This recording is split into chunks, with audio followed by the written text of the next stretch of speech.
L'analyse de la posture statique, vue de face. Une fois que vous avez pris la photo de votre client, vous avez la possibilité de changer la position, soit en mode paysage, soit en mode portrait, à l'aide des onglets situés à droite de votre écran. Vous avez également la possibilité de modifier l'aspect de la ligne de repère, ainsi que celui des points de réglage en utilisant l'onglet « Modifier le thème », pour que le contraste entre ceci et la photo soit optimal. Si la photo vous semble de mauvaise qualité et que vous désirez la supprimer, il vous suffit de choisir l'onglet « Supprimer la photo » situé à gauche de votre écran. Cliquez sur « Accepter » pour confirmer votre demande.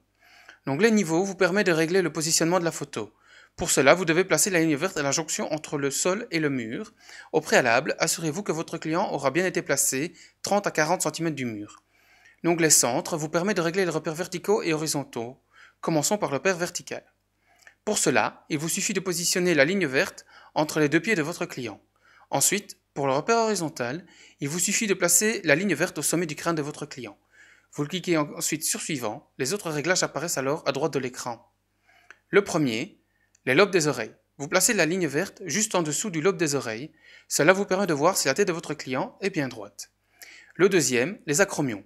Vous sélectionnez le mode de rotation afin de placer les lignes vertes plus facilement sur les acromions de votre client. Une fois que c'est fait, vous pouvez alors aisément observer la différence de hauteur des épaules de votre client, le cas échéant. Troisième onglet, la 12e côte. Il se fait de la même façon que les deux premiers. Vous placez la ligne au bas de la 12e côte de votre client afin de vérifier que sa cage thoracique est bien droite. Touchez d'abord votre client pour vérifier le niveau des côtes. Le quatrième, le CISA, ou crête iliaque supérieure antérieure. Vous sélectionnez la ligne verte et vous la placez sur les crêtes iliaques supérieures antérieure gauche et droite de manière à vérifier que le bassin est bien horizontal. Touchez d'abord votre client pour vérifier la hauteur des hanches. Les mains. Vous devez compter le nombre d'articulations visibles sur les mains de votre client. Ensuite, vous devez cliquer dans le carré vert le nombre de fois correspondant aux articulations apparentes. Si la posture des épaules est optimale, on ne verra que les pouces. Sixième onglet, les genoux. Placez la ligne verte au milieu de la patella, de façon à ce qu'elle indique à quel endroit elle tombe. Idéalement, il faut qu'elle tombe entre le deuxième et le troisième orteil. Septième onglet, le tibia péroné. À l'aide des rectangles verts, vous sélectionnez la forme du tibia, à savoir courbé ou droit. Le huitième et neuvième onglet, les chevilles gauche et droite. Placez les lignes vertes sur les malléoles internes et externes de la cheville, de façon à voir si celle-ci est en supination ou en pronation. Ensuite, vous sélectionnez dans le carré vert la pronation ou la supination du pied en fonction de ce que vous observez.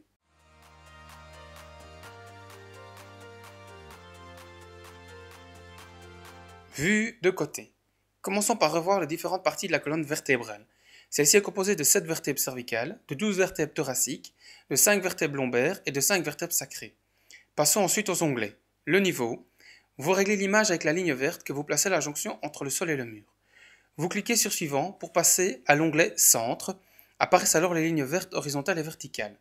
Vous devez placer l'horizontale au sommet du crâne de votre client et la verticale au niveau du premier tiers de la malléole latérale. Cliquez sur Suivant pour faire apparaître la suite des analyses. Les onglets se trouvent alors à droite de votre écran. Premier et deuxième onglet, l'os occipital, menton et l'inclinaison de la nuque. La première ligne verte doit se placer au niveau du bas du menton et à la base de l'os occipital. Apparaît ensuite une deuxième ligne verte que vous placez en suivant la cambrure du haut du dos. Veillez à bien faire passer cette ligne par le milieu de l'oreille. Vous constatez alors que les deux droites forment un angle plus ou moins ouvert. Si l'ouverture de celui-ci est de 90 degrés, il est optimal. S'il est plus fermé et que la tête est poussée vers l'avant, la tête pèsera plus lourd. Par exemple, un décalage de 20 mm double le poids de la tête. Un décalage de 30 mm triple le poids. Le troisième onglet, l'inclinaison du bassin. Vous devez placer le repère sur la crête iliaque supérieure postérieure et la crête iliaque supérieure antérieure de manière à montrer l'inclinaison du bassin afin de définir s'il est plutôt en antéversion ou en rétroversion.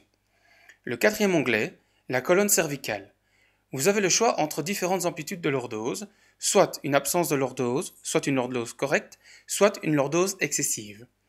Le cinquième onglet, la colonne thoracique. Vous avez également différents choix, à savoir un manque de syphose dorsale, une syphose normale ou une syphose excessive. Le sixième onglet, la colonne lombaire. Il y a 4 choix qui s'offrent à vous. Soit un manque de lordose qui correspond à un dos plat avec peut-être une rétroversion du bassin, soit une lordose normale, soit une hyperlordose qui va jusqu'à la colonne thoracique, soit une hyperlordose courte et profonde, avec le cas échéant une antéversion du bassin. Le septième onglet, la main en avant. Vous devez observer votre client de face afin de vérifier s'il a une main plus en avant que l'autre. Si c'est le cas, Cela signifie un possible raccourcissement du psoas opposé. Vous devez sélectionner la main concernée à l'aide des petits carrés verts, vus de dos. Comme vous pouvez le remarquer, vous avez la possibilité de mettre des annotations au bas de chaque photo de votre client qui apparaîtront dans le rapport client de ce dernier. L'onglet Niveau, pour le réglage de la photo, vous devez placer la ligne verte à la jonction entre le mur et le sol. Vous cliquez ensuite sur Suivant pour atteindre l'onglet Centre. À nouveau, vont apparaître les lignes verticales et horizontales que vous devez placer pour la première entre les pieds de votre client et pour la seconde au sommet du crâne de celui-ci. Cliquez à nouveau sur Suivant pour atteindre les autres réglages et on atteint le premier onglet, les scapulaires. Vous devez placer la ligne verte pile sur les deux crêtes inférieures des scapulas afin de voir si celles-ci sont à la même hauteur l'une par rapport à l'autre. Vous ajustez et vous avez une vision claire. Deuxième onglet, les côtes. Vous devez placer votre ligne verte au bas de la 12e côte afin de voir si la cage thoracique de votre client est bien droite. L'onglet 3 et 4, les genoux gauche et droit. Vous devez placer la ligne verte au niveau de la pliure arrière du genou afin de voir si ceux-ci sont à la même hauteur l'un par rapport à l'autre. Cinquième onglet, la protusion et la rotation. Vous devez vérifier si la pointe inférieure et la crête inférieure de la scapula ou si le bord interne de la scapula ressortent. C'est ce que nous appelons communément des ailes d'ange. En cas d'observation de ce trait physique, cliquez dans le carré vert prévu à cet effet. De cette façon, vous pourrez voir dans quelle mesure les muscles stabilisateurs des scapulas sont plus ou moins efficaces. Vient ensuite l'analyse de la rotation de la scapula. Vous observez la distance qu'il y a entre la partie haute et la partie basse de la scapula par rapport à la colonne vertébrale. Vous sélectionnez la flèche qui va plutôt vers l'intérieur ou celle vers l'extérieur par rapport à vos observations. Sixième onglet, la colonne vertébrale. Différents choix s'offrent à vous au moyen du rectangle vert situé à gauche de l'écran. S'il n'y a aucune pathologie, vous devez sélectionner Strange ou droite.